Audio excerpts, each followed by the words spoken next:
Okay. We're so excited tonight to start our new foundations class, and so I just want to go ahead and tell you, most of y'all know that I am fairly excited about Old Testament stuff. Last year we went through Esther and Ruth and some minor prophets and all that good stuff. All of them point to the New Testament. And who do they point to in the New Testament? Jesus. Every single detail points to Jesus. And so in Galatians 4 through 7 there on your handout, it says this: "But when the fullness of time had come, God sent forth his Son, born of woman, born under the law, to redeem those who were under the law, so that we might receive adoptions as sons. And because you are sons, God sent the Spirit of his Son into our hearts, crying, Abba, Father. So you are no longer a slave, but a son. And if a son, then an heir through God." Before everything was created, they were all ready. All right? God the Father, Jesus, right? The Holy Spirit. Before the foundations of the earth, Jesus was the plan. Okay? The Trinity. He was the plan. And so we're so excited. I'm going to let Braden dive in. And we're going to go for about 15 minutes. He's going to talk. We've got some different questions broke out in here. And so we'll go by our little guide right here and we'll just dive in. Does that sound good to everybody? All right. Braden? Sounds good. So we start out with Genesis. What we kind of look at what Genesis says. First thing we can kind of look at is who wrote Genesis. Most of the evidence points that Moses probably wrote Genesis, because he was probably, we know that he was one of the early patriarchs of the Bible, that really one of the first kind of considered prophets of the Bible. And so how do we know that Moses was most likely the author of Genesis, considering that most of the events in Genesis happened long before Moses was ever alive? Most likely he would have gotten it directly from God, from divine revelation. He could have gotten it through oral tradition passed down through different families, through 12 tribes of Israel, or otherwise early records or family histories. During those times, most history was oral. A lot of writing systems were very primitive. A lot of languages are very primitive. And specifically for creation, the Bible does not give a clear timeline as to when God created the universe, the world, and humanity, nor the time period in which Adam and Eve lived. However, interpretation can be drawn based upon later dates and events. This is how we can kind of go back and look and see and kind of figure out when this could have happened. Okay, now Braden, I'm going to stop you real quick. So here's my question. What do we think about young Earth versus an older Earth? Right. You want to speak to that real quick? So most contemporaries, meaning people around this time, like now, consider that Adam and Eve kind of lived around 10,000 BC. This is kind of one of the earliest records of human history on the planet. And the Bible does say in Genesis that it does say God created the world in 6 days and rested on the seventh. However, the debate over New Testament or young Earth versus old Earth debates what are those days. Are the days in God's timeline, or God's version of the day, or is it our version of the day? For example, I think it's the verse in 2 Peter that says, "A day to God is 10,000 years to man." And this gets into the debate of how much time was there in the world before Adam and Eve were created. And don't you think, so, one of the things that I think is very interesting about that is you've got this idea of an old Earth or a young Earth. And in the end, whether you believe in old Earth or young Earth, the fact is the plan is still the same. Right? I mean, it still points to Jesus. It's still, it is not a definitive point that decides the rest of the Bible. It's important to study. Would you agree with that? Absolutely. But at the same time, the point is still, no matter what time-wise, it still points to Jesus. The whole message is still the same. Well, we're going to even ask some of y'all. I wanted to ask what do y'all think? Do y'all kind of think it would be the young Earth versus the 7 literal days, in other words, okay? Or whether or not you think it could be longer. How many of you, just kind of from what you've studied, how many of you would say young Earth? Okay? All right, good. How many of you think maybe old Earth? If it goes either way, it doesn't really matter. Okay, so one thing that Brandon and I wanted to point out is I would encourage you to check out some different resources. Ken Helm does some really amazing stuff. Some of us have been to the Ark. Some of us have been to the Creation Museum. There's just some great thoughts behind both, right? But in the end, it doesn't make our faith falter. It's not a, hey, if you don't believe this, it's kind of like end times, right?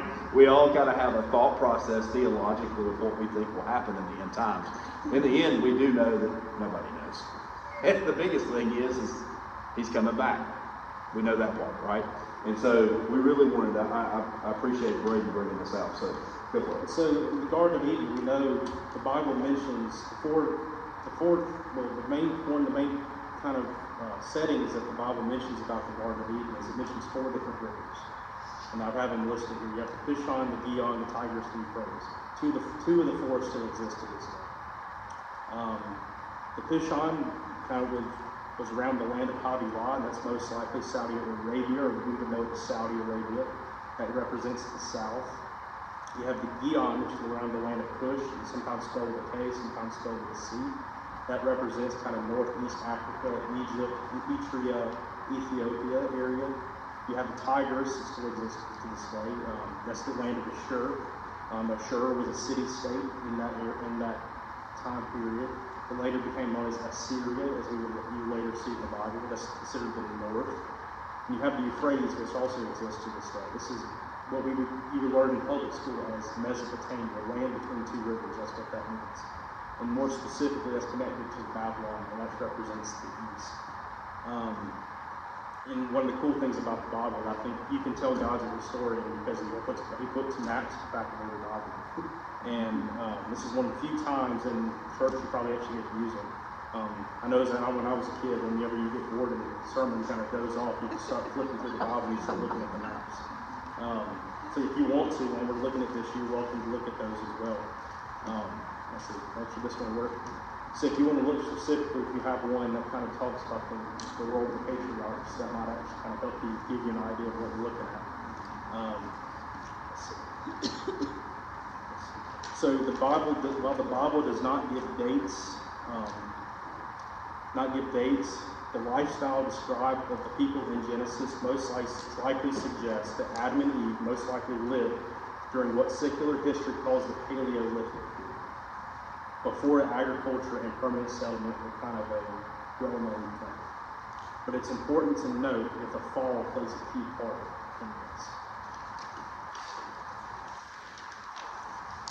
So the Paleolithic period, like I mentioned earlier, is kind of considered about 10,000 BC. This is what's considered, what you would learn as the Old Stone Age. This is when your first humans entered kind of came on the scene in what public school would teach you. This is kind of your first hunter-gatherer considered societies.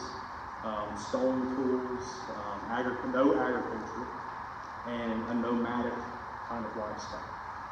And then Genesis, kind of after this, we get to Genesis 3. This is where the fall happens. And this is where really, What is the theological explanation for this verse? Great question. Great question. So that actually gets into the debate over New Earth versus Young Earth.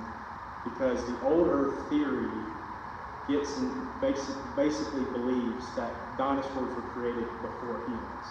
Like kind of the first animals on the planet. And one of the reasons we don't think they exist to this day is because they kind of died out in almost every other way that an animal today would let us live. For example, before the fall, everything was peaceful. So there was no reason to kind of be fearful of any, quote, predators on the planet or anything like that. And once the fall happened, of course, chaos and sin entered the world, and people began to hunt. People began to fish. And for those reasons, people began to get in conflict with those dinosaurs, for example. And then we have the flood. The flood most likely killed. Could you speak up just a little bit? Yeah. But the flood most likely killed a good percentage of it. Because the flood will show that the geological kind of structure of the world changed when the flood happened. And then after the flood kind of happens, there probably are still some on the planet, but they most likely went extinct, like every other animal we would see go extinct today. Like went endangered, as we would call it now, and it went extinct. And I'll throw it here real quick because he was going to ask about theological implications. So that's a great question to start out. A lot of things depend on the flood, okay? Depending on which you believe. Either way, we know dinosaurs existed, okay? And there's actually fire-breathing animals in the Old Testament, so that's why they lean towards dragon-like, animals and things like that. And so there's some really cool literature out there. We actually bought our boys back in the day a book about dragons and about dinosaurs in the Bible. And so it's really cool to study some of that stuff, but that is a great question.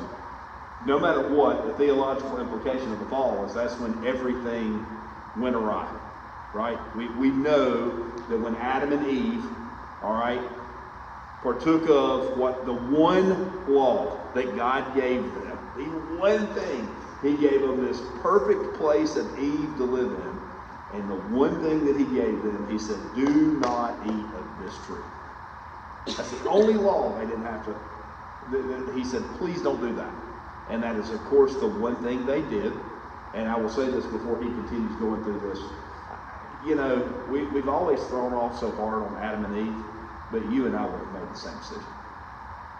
And I'm just telling you, the plan is for Christ. And so the beauty is none of us can have anything without Christ. Now, at that time period, obviously they failed. And so I don't want to take too much out of this, but just interesting stuff. Does that kind of help answer the question a little bit? Awesome. And we can talk more about this at the end, by the way. And so the main point of when you tie the fall to kind of the world in general, the fall basically introduces what we know today as labor, work, struggle. This is where you begin to see the earliest points of agriculture. Like people begin to have to work to provide for themselves, because prior to the fall, God provided everything. And when the fall happens is when you begin to see people begin to grow crops, raise animals. And this coincides with what secular history would kind of consider to be the first agriculture on the planet. And this would eventually get into what creates all the different civilizations that would later come about in the Old Testament and in the known world during this time. And so, for example, it says, and I have it here, it says it is important to note that the changes that occur as a result of the fall may have some connection to the introduction of many of the human activities and lifestyles that are described as a part of the Paleolithic era. These include survival-driven activity, hunting and gathering, as I mentioned earlier, tool use, hard physical labor. And this includes childbirth as well, like as the Bible mentions. It's the same meaning. And then you get in Genesis 4, you get the story of Cain and Abel. It mentions in the Bible that Cain and Abel both participated in agriculture. I believe it was Abel that raised livestock, and Cain who grew crops. And this most likely occurs at the very early Neolithic period, which is the next period that occurs, which is considered what's called the New Stone Age. This is where agriculture really begins to come on the scene. The domestication of animals, beginning in early permanent settlements, pottery, and an early architecture as well. This is kind of about 10,000 to 4,000 BC. And then we get into Genesis 5 and 6, and this mostly likely further introduces the Neolithic era. And this is where you begin to see the early kind of metalwork, iron, bronze, copper, things like that. And humanity begins to spread throughout the earth. You have very long lifespans prior to the flood.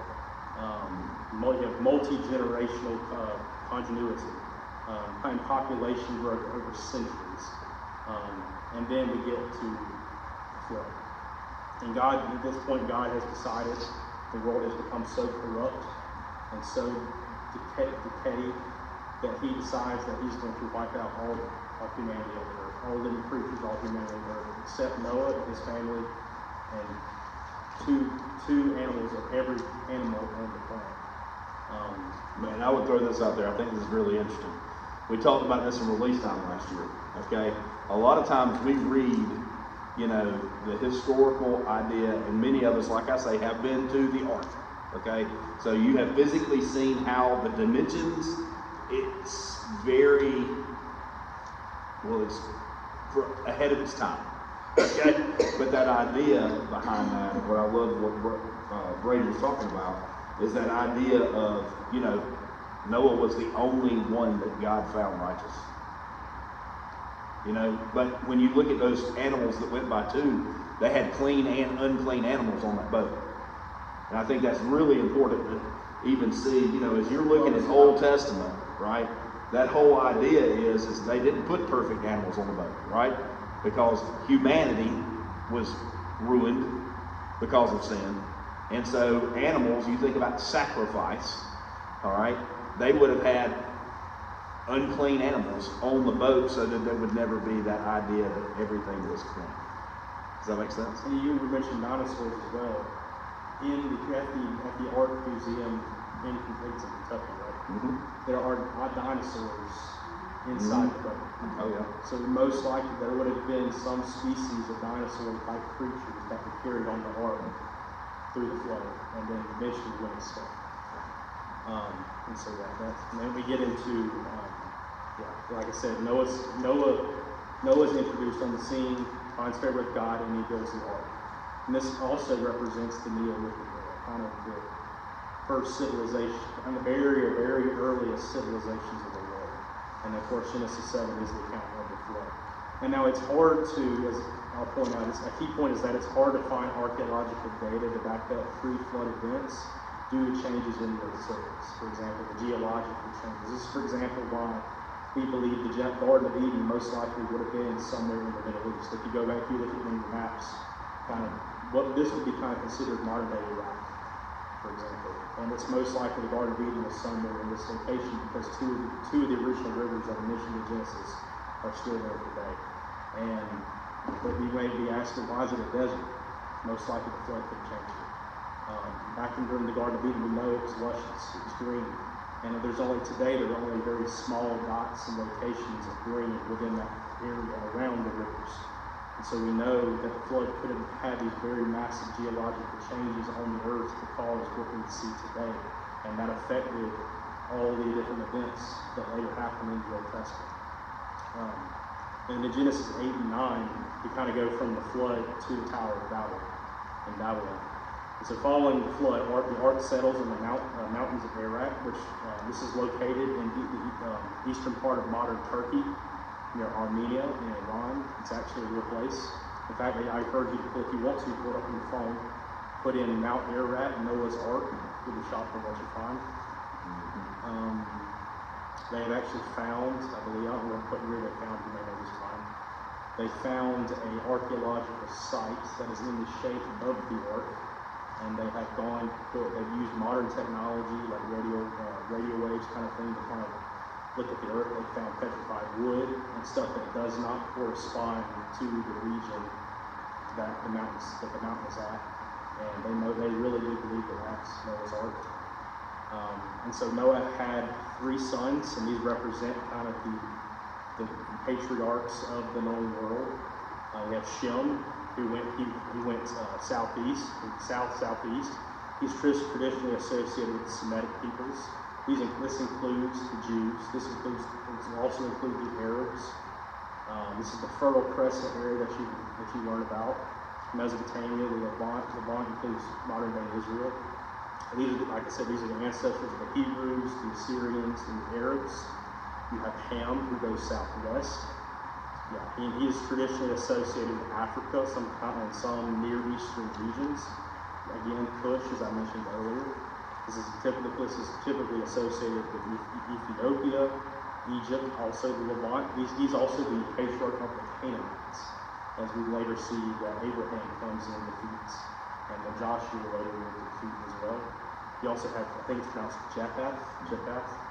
And this is where this is where all of us kind of come on the scene. He's considered to kind of go west or northwest. He's traditionally associated with Europe, Asia Minor. This is both what we would know as Anatolia, which is modern day Turkey, also Greece. This is the broader Indo-European regions. This includes all of us. And this kind of gives us the origins of the very earliest civilizations of Mesopotamia in the Fertile Crescent. And now what I mean by the Fertile Crescent is it's the fertile area around the desert. I actually can point it out. You actually can kind of see it. This kind of area, right along here, that kind of borders the desert, that follows the rivers.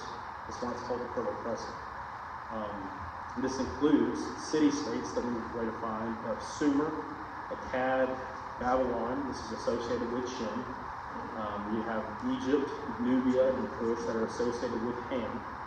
You have Anatolia, the Aegean. The Aegean is the region, in it's kind of the region between Greece and Turkey. It's called the Aegean Sea. This is early Europe. This is that is represented by Japheth. Genesis 10, the 3 sons and their families repopulated it. These are the regions again mentioned by Moses in the description of the Garden of Eden. Brought up once again here, including Cush in Northeast Africa, Havilah, and likely Arabia. And then Genesis 11, we get to the Tower of Babel. This is likely the early Bronze Age, starting around 3300 BC. And what happened really here is that people attempt to unify outside of God's design. They believe they can find their way to heaven on their own. Eventually, it's honestly a recreation of what happened in the garden with the fall. They began to build a tower of their own in the land of Shintar, also known as Babylonia. And God confuses their language and scatters them among the earth. This is where we get the Hebrew word Babel. Okay, so Braden, I got a question then. So, with all that going on, and all the different languages and all that good stuff, kind of discuss for just a brief moment about Hebrew. Great question. So Hebrew is what the Old Testament is written in, and it's what modern Jews today in Israel would know to speak. Now, in the Old Testament, Hebrew was considered the holy language. It was not considered to be the common man's language. This is where we get Yahweh, the name God, Yahweh. And it's not actually spelled Yahweh. We call it this. We refer to it as Yahweh because we put our modern vowels in the place of their ancient Hebrew. Ancient Hebrew does not use vowels. And so, I believe it's in the Old Testament, it's YW, one other letter in H, because ancient Hebrew does not have vowels. And so we kind of take that and that's how we pronounce it. But the word Yahweh is considered such a holy word in the Old Testament that the Jews never spoke it. This is where you get the names of God like Jehovah, Jireh, El Shaddai, and others. And so, but the word Babel literally means confusion or to jumble. This is why we now say that babies would babble. This is where we get the modern word from. And this reflects both the linguistic confusion and the human rebellion against God's plan. And Babylon later takes its name from this specific event. And this tower was built in Mesopotamia, in modern-day southeastern Iraq. And this is kind of giving you some kind of secular history that kind of goes along with this. Mesopotamia, as I mentioned, in modern-day Iraq, it sits between the 2 rivers, the Tigris and the Euphrates. You have one of the very early. Go ahead. Yeah. So is that what spread out in ways that were the languages were different? Exactly. The book or what they call capital and other languages? Exactly. This is why we don't all speak Hebrew, for example. And I was going to add into that. So with Hebrew, because it was considered such a holy language, a lot of Jews would have spoken Aramaic. This is why Jesus spoke Aramaic and not Hebrew. Because Hebrew was considered the holy language of the time. This is why the Torah, as we have the Old Testament, the Torah being the first 5 books of the Bible, Genesis, Exodus, Leviticus, Numbers, were written in Hebrew, because it was considered the holy language of God to the Jews. So getting back to where I was, is secular history around this time, you have different civilizations that arise. One of the very first ones that we have in history are the Sumerians. This is, like I said, this is one of the world's earliest civilizations. And because this was not an empire. These were basically city-states, individual cities that kind of grew and became their own little. Think of it kind of like almost like states, sort of. small little groups that kind of ruled themselves. This is where we get the earliest writing system that we know of in the world, cuneiform. For example, Abraham would have most likely knew cuneiform. For example, this is also where we get in this, where we talk about the Epic of Gilgamesh. This is where this comes from. In the Epic of Gilgamesh, interestingly, also gives an account, its own account of the flood. Then you have the first, what is considered the first kind of empire in the world, the Akkadian or Akkadian Empire, which is a kind of happens around 2334 or 2154 BC. It's important to know that the dates there are not a time to time. The C stands for circa, which means it's time. That basically means this happened in this general time period. The Akkadian Empire was founded by a guy by the name of Sargon, the Great, who was from the city-state of Akkad. He kind of is the first to unite some of the Mesopotamian city-states into the first kind of empires we would know it. And it falls around 2150 BC due to invasions and internal collapse, which, interestingly, some of the same things that later happened to Rome, later happened to Greece, and happened to Israel as well. Then you get what is considered the first kind of Babylon. It's important to know that Babylon has two different kind of ruling classes, ruling kind of governments, so to speak. And this is the first. And it was under a guy by the name of Hammurabi. This is about 1792 or 1750 BC. And Hammurabi, as you would be taught in school, Hammurabi codifies one of the first law codes. It's known as Hammurabi's Code. And Babylon at this time becomes a major political and cultural center in the world. And the second, like I said, the second empire will appear much later and will lead into the exile, as mentioned later in the Old Testament. Today, the site is actually located in a town, in a city, near the city of Hilla, Iraq. If you want to look it up on a map, it's actually really interesting. It actually has some connections to more modern events, if you really want to get into it, it's really interesting. And then before he jumps in here real quick on the into the patriarchs and the entrance into Egypt, I would say this: a couple of the things that I was amazed by. He and I sat there. Google Earth will show you a lot of cool things, but there are so many things that you can study. I mean, the reason I thought it was so cool when Braden was talking to me about the whole secular history part leading into this is because a lot of times secular history points to Jesus. Okay, the more we find out, the more they have found Dead Sea Scrolls, and they have found all these different. You can check out guys like Sean McDowell. He is an outstanding apologist. Braden and I both love apologetics. Frank Turek is a great one. Josh McDowell, which is Sean McDowell's daddy. I mean, honestly, probably the best Bible out there for apologetics right now for students and even probably adults is the Apologetics Bible, which Sean McDowell helped do and edit. A lot of this secular history points to, the biblical accounts. And so, anyway, I just want to throw that out there for you. Go for it. So then, at kind of this time, in between kind of the Akkadian Empire and what I would be kind of referred to as the old Babylonian Empire, is when Abraham comes on the scene. This is Genesis 11 through 36. And Abraham most likely lived during the time after the fall of Akkad and before the rise of old Babylon, kind of around the time of 2100 to 1900 BC. He actually originates in the city-state of Ur, which is actually in southeast Iraq. The archaeological site of Ur still exists to this day. And Moses writes it from the perspective, he says, of the Chaldeans, which actually interestingly refers to the second Babylonian people. This is why he says of the Chaldeans. This is the same Chaldeans that would later come with like Nebuchadnezzar in the fiery furnace later on in the Bible in exile. And today that site is actually located near a city by the name of Nasiriyah, Iraq, just southeast of the site of Babylon. And as we know, Abraham is called by God to go to Canaan. And in Canaan, God establishes his covenant to give the land to the descendants of Abraham. Interestingly enough, if you actually want to, you can figure out how Abraham made his way to Canaan. He actually did, based upon my own research, followed typical migration patterns of the day, which would include kind of going around that fertile crescent, as I showed you earlier, specifically following the rivers. So all the luscious land to grow crops and stuff were all along the rivers. This is every civilization that you'll see in the world at this time were built upon rivers for that specific purpose, because of the luscious land to grow crops and everything. Basically, people relied on the rivers to survive. This is why our cities today are built on the rivers.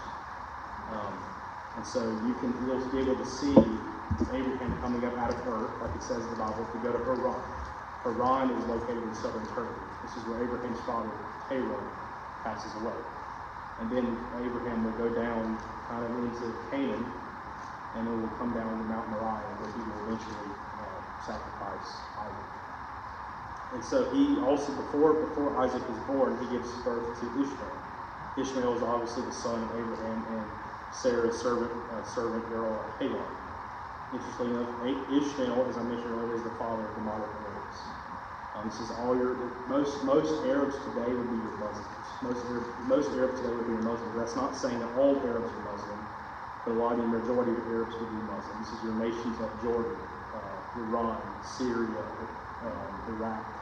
Not Iran, so that's a different people group, but mainly Syria, Iraq, Lebanon is included in that.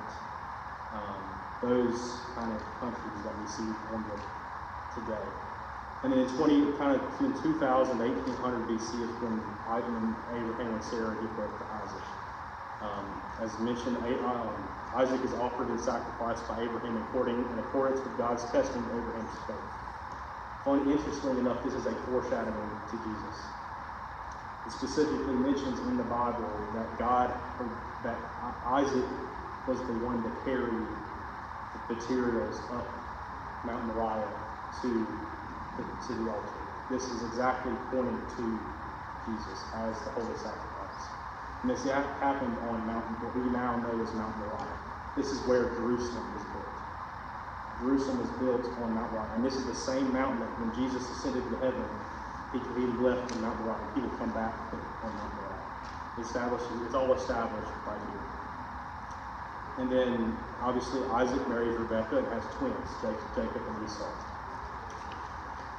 Then we get to Jacob. And Jacob kind of comes on the scene about 1900 to 700 BC. As we know, Jacob steals favor, and kind of becomes the well-liked son.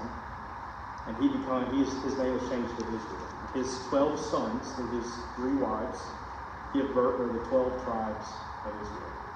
And then we get to Genesis 37 through 41. This is where we get to Joseph. And this is about 1800 to 700 BC. As we know, Joseph was Jacob's favorite son. This is what we know is the coat of many colors. He was sold into slavery by his brothers, and over time he gains power in Egypt. And then we kind of get to Genesis 42 to 50. This is the very kind of ending of Genesis. And as the Bible shows to kind of summarize it, Joseph's brothers all go to join him in Egypt. Because God has warned the tribes of Israel that there's going to be a famine in Canaan. And so he sends all the sons into Egypt to join Joseph in Egypt. Jacob also goes with him as well. And then, of course, Genesis ends here, setting up the events of the Exodus. And just to wrap this up a little bit, some other notable historical references that are happening at this time. We get the Hittite kingdom. This is later would become an empire. This is around 1700 to 1600 BC. It became an empire around 1400 BC. This is in Anatolia, what we know as Turkey.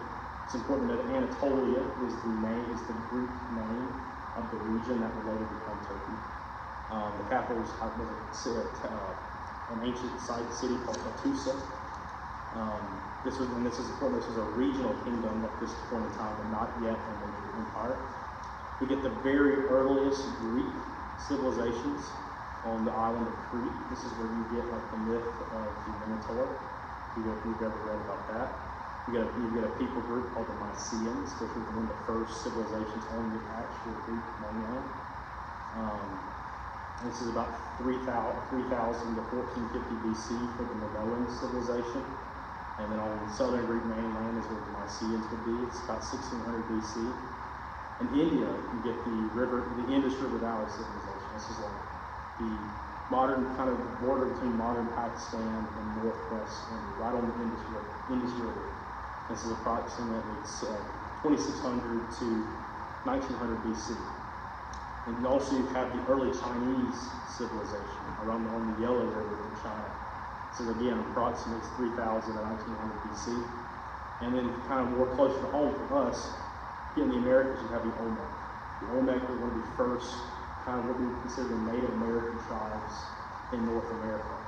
And they would predate them. They would come right before the Mayans. In fact, the Mayans become the earliest kind of documented evidence of the Mayans comes at the very beginning of the Olmec civilization. And this kind of is around the Gulf Coast of modern Mexico. And this is about 1500 BC. So the whole point of what we want to do tonight is we want to open it up for some questions, because every single detail points to Jesus, right? We're going to look at some more of Exodus next week and some of that stuff for next week for the foundations class. But the whole point, what I really thought was really cool is when Brady and I were talking through this, is the idea of really kind of putting places so you and I can kind of picture, you know what I'm saying? Where the civilization started, kind of with the beginning of time. It's just so cool to see those different things. Braden was showing me something the other day. It was Google Earth. It was Google Earth, and he was showing me one of the actual replicas that they have built for where they think certain places are. And so to me it was fascinating. I mean, to me it's fascinating because, you know, I haven't been all over the world, but when we went to Beirut, you know, I mean, understanding the hatred, just absolute hatred. You had Syrian refugees coming in. You had our modern day missionaries trying to send Bibles across the water to get to the Syrians from Lebanon, Cedars of Lebanon. You think about that just with Psalm. I mean, you read and you're physically looking at them and you're going, okay, you see where it is now, but it makes you, this kind of thing makes you go back to look and say, okay, that makes sense of why this group, like, because I had gone to Beirut, I would have to get a new passport to go to Israel. They will not allow me with Beirut being in my passport. I could not go to Israel right now if I wanted to. Okay? But just to kind of, I thought it was really cool just to kind of see and put some historical perspective into some of these places. Before we get the question answered, one thing I want to ask you, and what are some ways that we can kind of grow in our Old Testament knowledge, kind of on our own, kind of building upon what we have? That's a great question. So, y'all know me, I have talked about the Old Testament all the time. Okay, I love the historical portion of it, but I'm telling you, find a plan, all right, that suits you. All right, for example, if you're one of those, I have to have some New Testament in my reading plan. It's just the way I roll. That's the way I roll. I have got to have some good news. Okay? And so, nothing against Leviticus, but trying to get through Leviticus is, and I love, y'all listen, I have grown, Angela and I laugh about this, I have grown to like the book of Job because I understand the battle is between Satan and the Lord. Okay? But at the same time, Job is not a happy, good, feel-good book. So while they're arguing back and forth with his buddies for 30 chapters, you know, I've got a little New Testament sprinkled in there. And so my point is we know that Job was written. They believe Job was written in the time period of Genesis, like it is one of the first. That was what I was going to say. The chronological Bible is a great way to study some Old Testament stuff and kind of put it in that chronological order. Okay, it's always cool for me, like especially in New Testament stuff, they brought up Herod and some of the different things. So it's really cool to see that there were several Herods, right? That they weren't all the same Herod, all right? And so when you see the historical part that's going on in that, that's why I thought it was perfect when Braden was like, hey, let's use Galatians 4 through 7. I said, well, that's perfect because I'm preaching through the whole book of Galatians. All right, y'all are going to have to listen to that for several months now. Okay, but the idea behind the book of Galatians, for example, we believe that was one of the first letters that Paul wrote. And it wasn't written to a place called Galatia, it was written to a region called Galatia. And so that circular letter would have gone around to those churches. Is that important in the Old Testament, to be able to see how those minute details, especially when you get those good old beautiful minor prophets, all right, and major prophets, and all those different things. And I love this, and this is what I would close out with this before we go to questions. The more I listen to read Old Testament, look into Old Testament, and at the same time study the Old Testament, this kind of thing is what brings it to life. That idea behind when you go and you look at the ark, it's a replica. And then you can say, okay, now wait a minute, wow. I mean, you think of the exact dimensions which are mentioned in the Bible. All of them, all those perfect things that are going on in Genesis. And Genesis is a very odd book for us. I don't know, maybe you don't find it odd, but I kind of find it odd, right? But that same idea is it's the beginning. It's the beginning of man, it's the beginning of creation. Foundations. The foundations of what we're learning about. So, I would encourage you to find a reading plan where you get inside this. Find you a good study Bible. Okay? There's lots out there.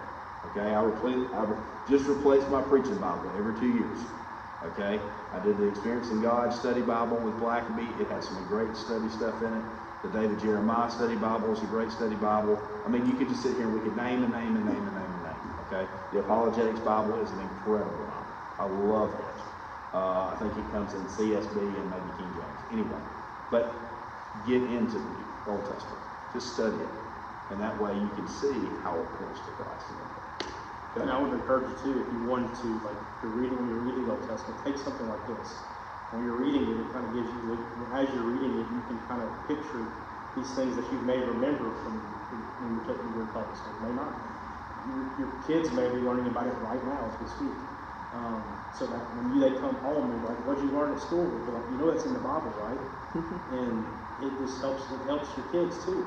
So I encourage you to take this and while you're reading the Old Testament and just kind of ponder those thoughts as what's going on while you're reading it. Questions? Okay. We'll go here, then we'll come here, and then we'll come here. So going back to what we learned in school, Yep. in the Great Flood, so you learn about Pangea.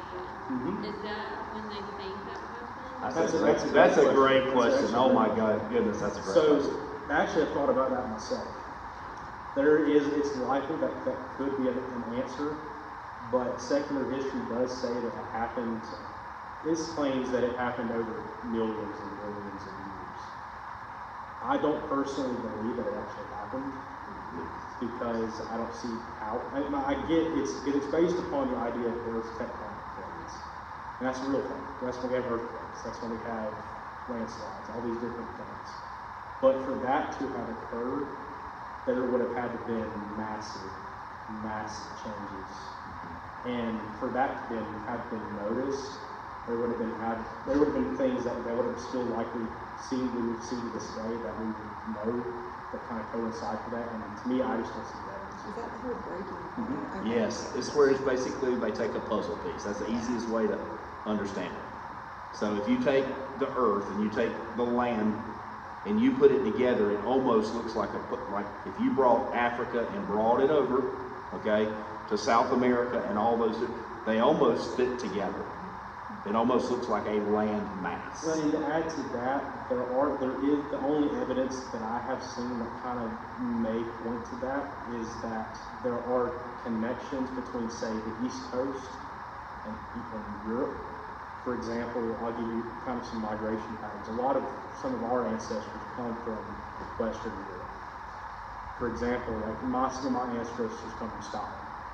A lot of the people that came from Scotland came to this region because the mountains look almost the same. And that is, you can kind of use that as like an evidence that they kind of were joined at that point because they look very similar.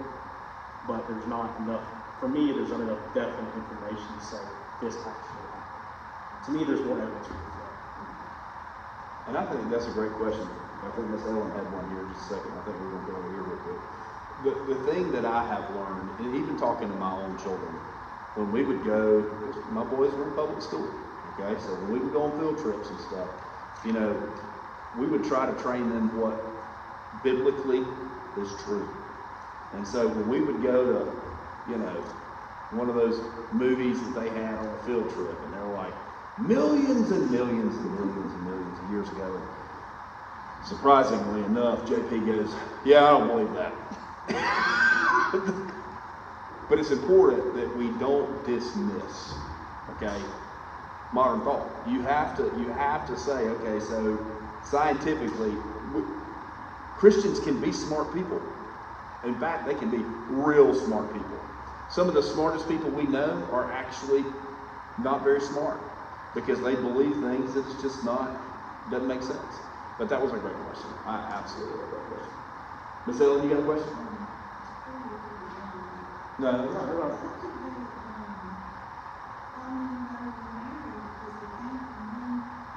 That's a great question, Miss Ellen. Brad, you want to take that one? I think you can. Okay, so she was asking basically like, how do they find people to marry? Okay, let's just take, and that is not a dumb question, Miss Ellen. It is actually a very good question. But let's just take biblical history. Okay? When the flood happened, how many people lived? 8. Yeah, you had Noah and his wife. The 3 sons that my good friend here has so beautifully given us, those civilizations that came from those different things. So, Miss Ellen, to answer your question, there were only 8 people here. So, everybody came from them. I mean, I don't mean that like this is a great question to think about, but when you look at the biblical historical account, everybody passed away except for Noah and his wife and the 3 sons and the 3 wives.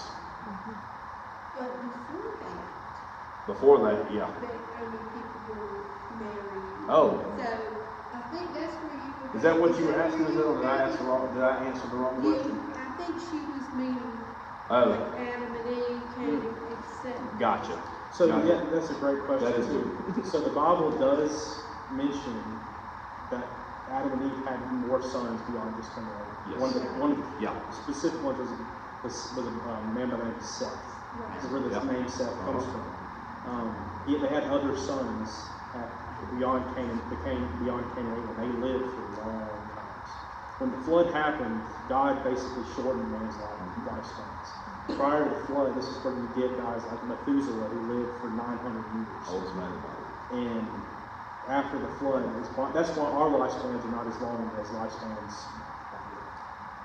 That's a great question. I appreciated Tara Lee Cobble Oh, explaining great. Yeah. her study of why what we would consider very faux pas incest is Would not because of have the guessed. dangerous genetic mutations that occur. But when humanity was first created and they were pure, the genetic load Yes. would not have prevented, that wouldn't have caused there to be these That's right. malformations. And that's why So- all the civilizations came from. Miss Ellen, what she's referring to is the Bible recap. Tara Lee Cobble's the one that did that. So if anybody are interested in it, did it last year's excellent. So the Bible recap. Oh, that's a great question too. She's got some great stuff on that too. Hey, Ellen, you need to check her. I've actually got the Bible recap now. That's a great question. I know exactly what you're referring to. You're referring to a people group basically called the Nephilim. Yes. Nephilim. Yep. And I actually have researched this myself. And so with the Bible, but basically what interpretations of what the Bible calls Nephilim, most likely are what we would consider fallen angels, or they were the descendants of demons, what we would consider demons, the devil's angels, basically. And what Nephilim basically were is that they were basically the sons of demons and demons. This is why they were considered giants. This is why, this is actually a question a lot of times atheists get stumped up on, why God allowed the Israelites under Joshua to come in and basically wipe them out. This is because they were sinful in the eyes of God. It was basically their judgment. God came in and basically said, because you have done this, I'm going to fight you. And he used the Israelites to do it with Joshua. But the Bible recap, if you haven't looked at that one myself, I've actually got a book down there for you. I can give you. Good question. Miss Maggie, do you have a question or am I correct? I mean, does that relate to why Noah was righteous? Exactly. Yes. Because Absolutely.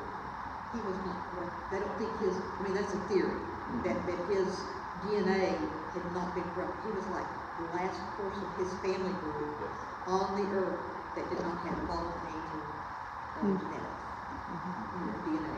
But I don't know if that's true, but it's a theory. Well, there is actually a theory, there is a belief that Goliath came from that one.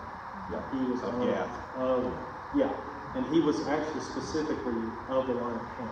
If you read the Bible specifically, I forgot what chapter it is, where it basically, the story of where Ham catches his father in doing bad things, this is where God curses Ham. And the tribe of Gath comes from the line of Ham. This is where you get the Nephilim. This is where you get the Philistines, and where Goliath comes from. So it's most likely that Goliath probably would have been a descendant of like a Nephilim, or a Nephilim himself, or of that particular line. This is where kind of the idea of the giants kind of comes from. That came from the book of Enoch. That I don't. That's where a lot of that comes Yes. from, that history of those. One thing that I would wrap this up with, okay? I have enjoyed tonight. I hope you've enjoyed I tonight. think Brandon, you got a question? I'm This sorry. might be a simple one. Tell me about Jesus and Mount Moriah. I don't know if I knew that was a thing. so. Mount Moriah basically is kind of where the temple sits. It's the big mountain that the temple was built on. Because the first altar that Isaac was sacrificed on is kind of considered the location of where the body of the temple would later be built. Where it's basically the mountain that Jerusalem surrounds. Because Jerusalem is a city of.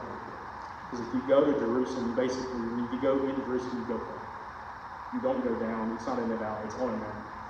And so Mount Moriah, that's what how the church is called Mount Moriah, is the mountain that the temple was built on. And I may be getting it off a little bit, but it is considered to be where Jesus would come back. It's where he ascended from. It's where he would come back. And it's the mountain that Abraham took Isaac when he went to Canaan, and he built the altar, and that's where he sacrificed Isaac. That's a good question. This is kind of what we're going to do for the next 2 weeks. Did y'all enjoy this? Well, I'm excited about it. The biggest thing that I would say, as Braden and I close this out and we pray, is that no matter what we discuss in here, you've got to realize God's sovereign. His plan is perfect. And we can study it and we can want to know details and everything, but in the end, the Bible can be summed up in a couple of minutes. We've talked about it 1,000 times, okay?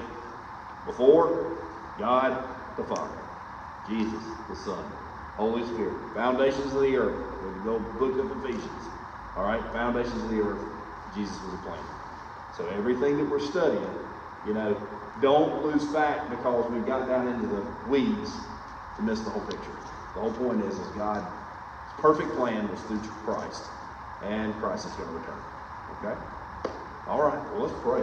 I don't even have another tie it up. We don't care. We're going to pray. Okay? Lord God, thank you for tonight. I thank you for just the opportunity we have to be in here tonight. God, I pray and ask, Lord, that you would help us, each and every one of us, to be able to not only be able to learn and reflect, but God, that it can refresh just us knowing who you are. And God, knowing that your plan is perfect. And we thank you for each person here tonight and those that are going to watch later. In Jesus' name.